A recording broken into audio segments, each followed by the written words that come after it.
Open and Hindu and Buddhist are the same group religion.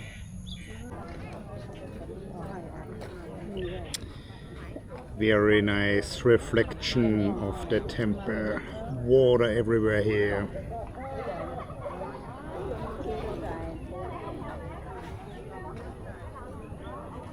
There is so much detail in the decorations of this temple everywhere. That must have been so much work.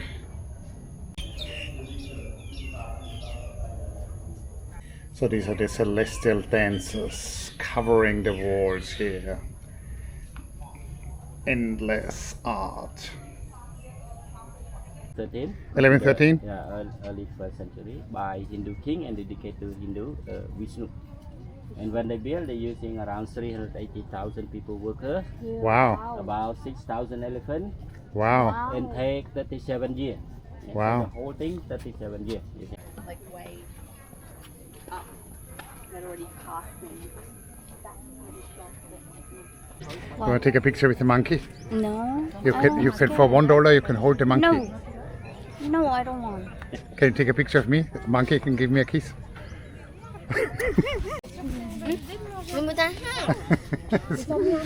Hello monkey. Oops.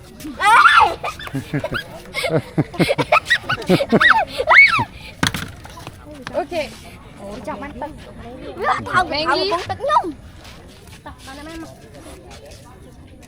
Ồ, hay tắt năm cái tích ở lâu. Mang đi, no. Anh luôn nè. Buddy, on s'en va là?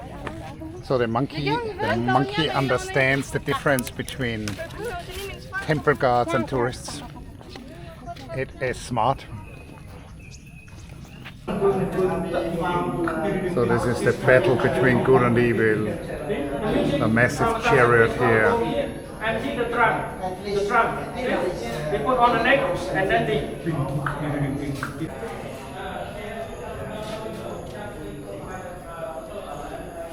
So there's another major celestial battle going on. Battle of the 21 gods.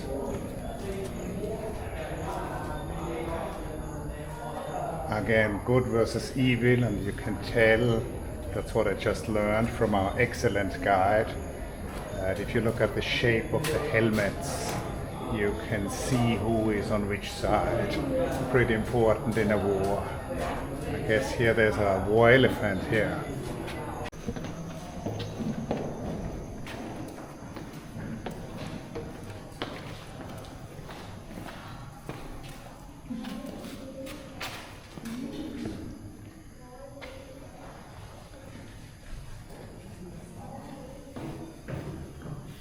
Wow. So there are not actually that many tourists here. So now it's the end of September. Supposedly rainy season, but it's not very rainy. And during the day it hasn't rained. These halls are actually, a bit reminiscent in the atmosphere of the monasteries from the same time period, which you see in Europe.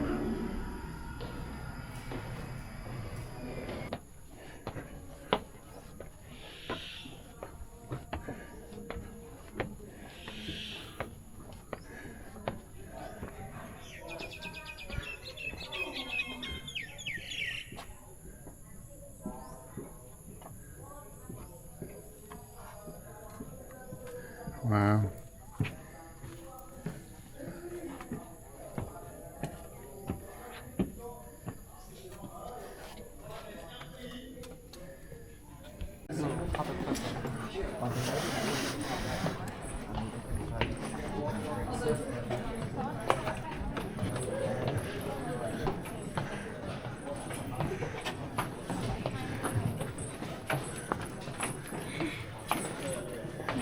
Họ cho bạn học trong đó này.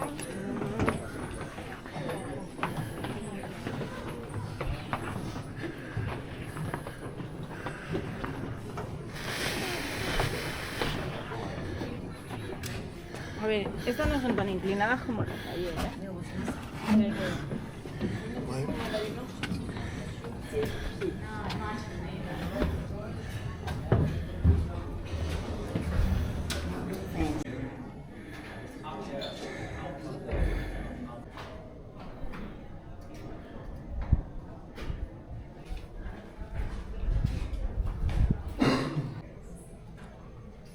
So this is the center tower.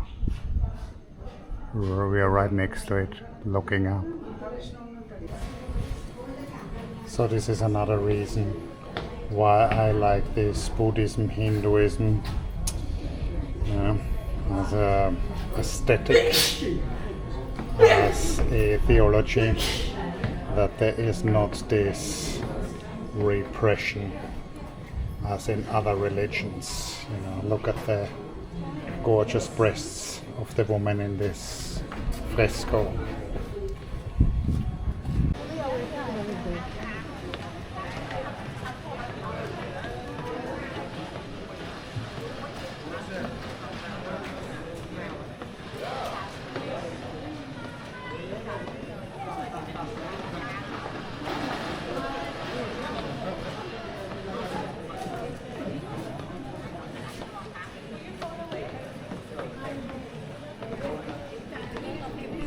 Wow, something else I just learned.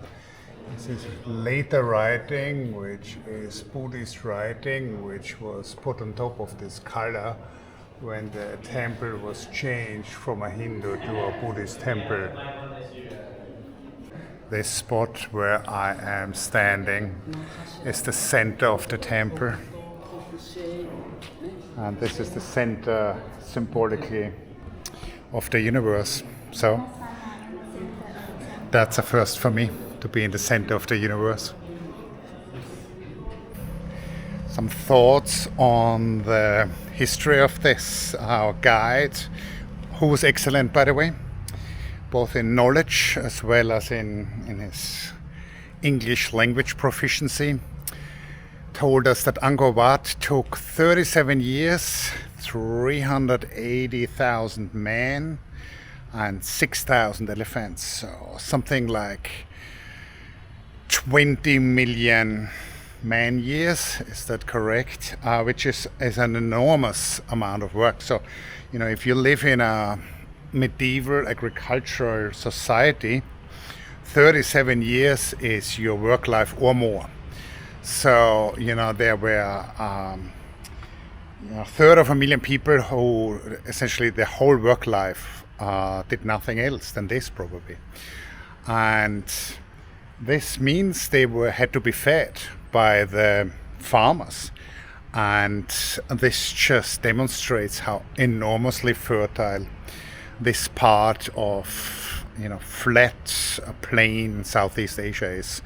And you can also see when you look at the soil here, so underneath the rocks there is soil exposed at times. This is and it's red, so you can see that here. And that means it's rich, I assume, in iron. And so basically this is a very fertile ground here. And then you have all these rains and the flooding, and it's flat, so it's easy to farm. And this made this such a successful agricultural landscape, even in the 1100s, I think. Yeah, perfect. Now just keep driving. This is really cool. Just drive across, please. I'm filming. This is so cool.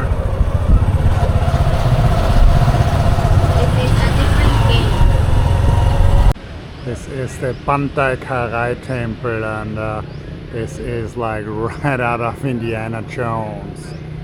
So we are walking through the mud here. This is near Angkor Wat, and this is a smaller temple. There's a number of these smaller temples, and it's not quite as imposing, but very much also worth seeing. And it's a little bit more left to the forces of nature, it seems. And this is a aquatic motorcycle. So look at this tree, look at these intricate growth forms here. Now, I don't know, did that inspire some of the great artwork in these temples here? Hard to deny the fact that the artists who made that grew up with vegetation like this.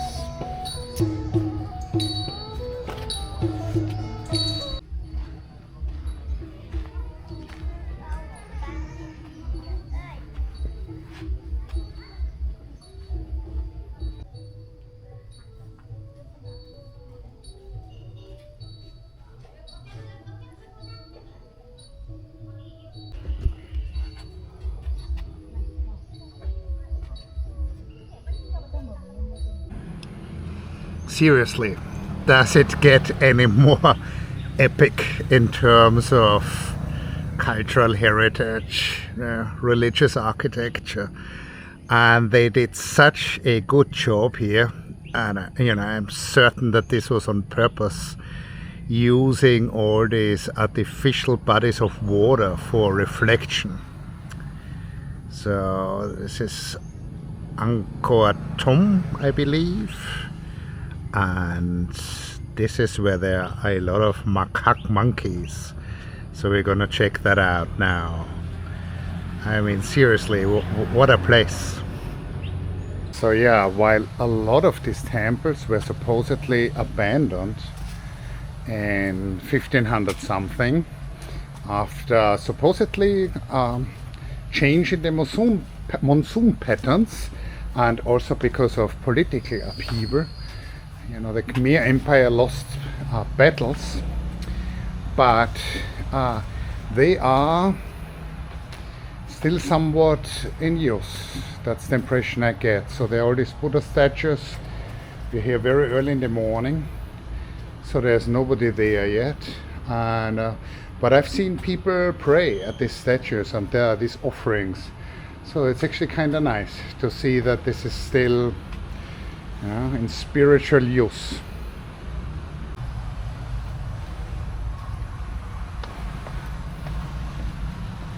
So 12th century, right? 1100 something. And then look at these carvings in the walls.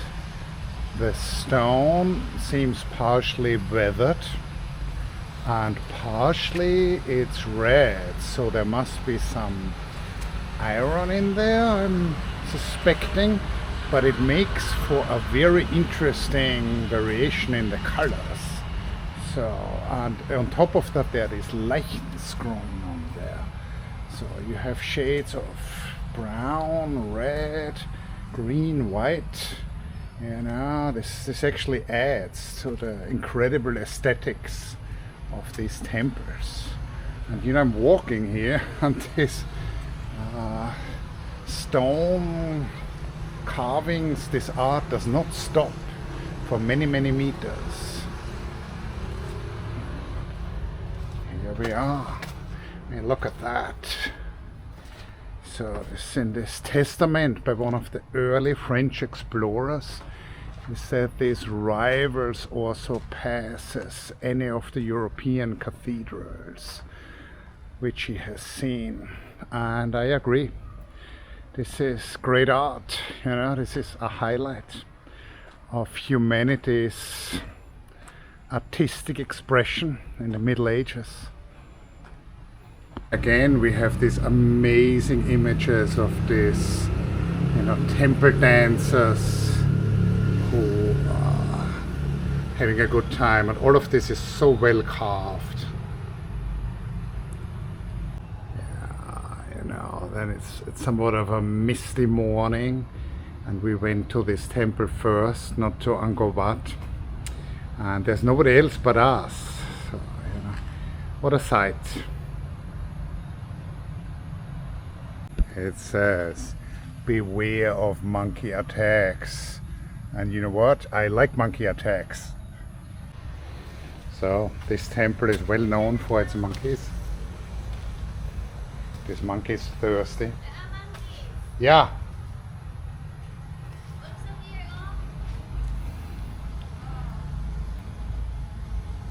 Sir, are you thirsty?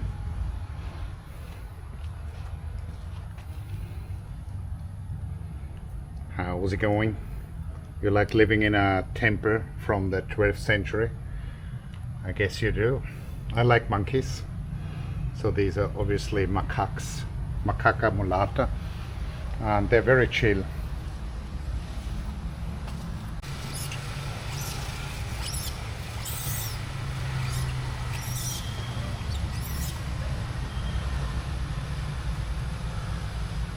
So,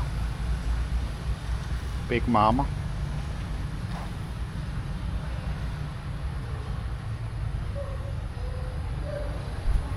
How do you say monkey in Cambodian? How do you say that? The word monkey. Okay, thank you. Sva. Hả? Sva. Sva? Sva. Ba. Monkey, monkey. Yeah? អង់គ្លេសថា monkey កម្ពុជាថាស្វាសត្វស្វា Swa. ស្វា Swa. Okay, thank you. Swa. ស្វា Many swa. Thank you. Thank you. Do not climb in Khmer, English, and Chinese. Surprised that it's not there in German, because the Germans and the Austrians are, climbing kind of people. It's something else. So there's all that whining about over tourism. This is well regulated here, and you pay something like $35 per day entrance fee, and that really goes to the maintenance of these fantastic temples. And so we are here in September. It's rainy season, but it's not actually raining. Rainy season in Southeast Asia means it rains once or twice a day intensively, and then, well, it's cloudy, but there's no rain. And then we went to this temple first, not to Angkor Wat. We went there yesterday, and there are two other people experiencing this. So, we have a 12th century Buddhist temple masterpiece essentially for ourselves. So if you don't just show up at the peak of tourist season at noon to a attraction, then something like this, which is not Angkor Wat, but like a temple right next to Angkor Wat, you have for yourself. So where's the over tourism, Where is the need to, have less foreigners? I don't see that in Cambodia, and there are a bunch of places in southern Europe where there was a whining, and in the Philippines, so surprisingly, sometimes you hear that. And as a traveler, I have a hard time sympathizing with these views. Okay, Ta Prom Temple. So this is the famous tree which overgrew the temple. Obviously a very popular photo spot. Today, Vietnam, South Korea, Japan, and follow the Mahayana tradition.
Thank you.